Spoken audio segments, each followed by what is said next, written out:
বাগেরহাটে আসন পুনর্বহালের দাবিতে চলমান ৫ দিনের কর্মসূচির অংশ হিসেবে কচুয়ায় বিক্ষোভ মিছিল এবং পথসভা অনুষ্ঠিত হয়েছে।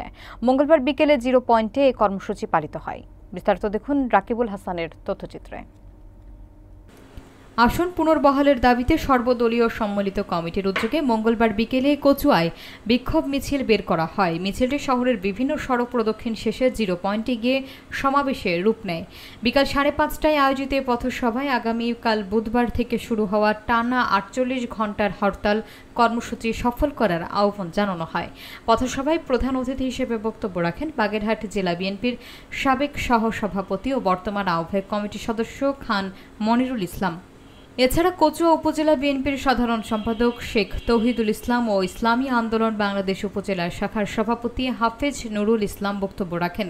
সমাবেশে আরও উপস্থিত ছিলেন উপজেলা বিএনপির সাংগঠনিক সম্পাদক শেখ জাহাঙ্গীর হোসেন, হুমায়ুন কবির সহ অঙ্গ সংগঠনের বিভিন্ন স্তরের নেতাকর্মীরা। বক্তারা আসন পুনর্বহাল না হওয়া পর্যন্ত ধারাবাহিক আন্দোলন চালিয়ে যাওয়ার ঘোষণা দেন।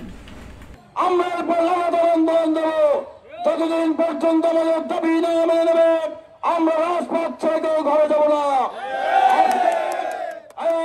বিক্ষোভ সমাবেশে উপস্থিত হয়েছেন বাগেরহাট বিএনপির সাবেক সহসভাপতি, বাগেরহাট বিএনপির আদায় করতে ব্যর্থ হন, কচুয়া ব্যর্থ হবে, বাগেরহাটের প্রতিটা উপজেলা ব্যর্থ হবে। অতএব আমরা ব্যর্থ হতে চাই না, আমরা সফল হতে চাই, আমরা সফল হতে চাই, আমরা সফল হবেই হবে ইনশাআল্লাহ। আসসালামু আলাইকুম। এই বাগেরহাটকে অপমান করার দুঃসাহস যারা দেখিয়েছে তাদেরকে বিচারের আওতায় আনতে হবে। আজকে সাংবিধানিক পদ হচ্ছে ইলেকশন কমিশন।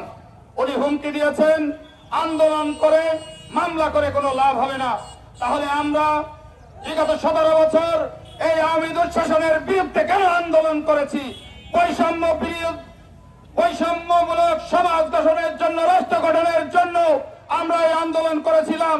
সেই বৈষম্যমূলক আচরণ আমাদের উপরে কেন চড়াও হয়েছে? আমরা যে কোনো মূল্যে আমাদের এই আসন এবং অধিকার আমরা ফিরিয়ে আনতে চাই।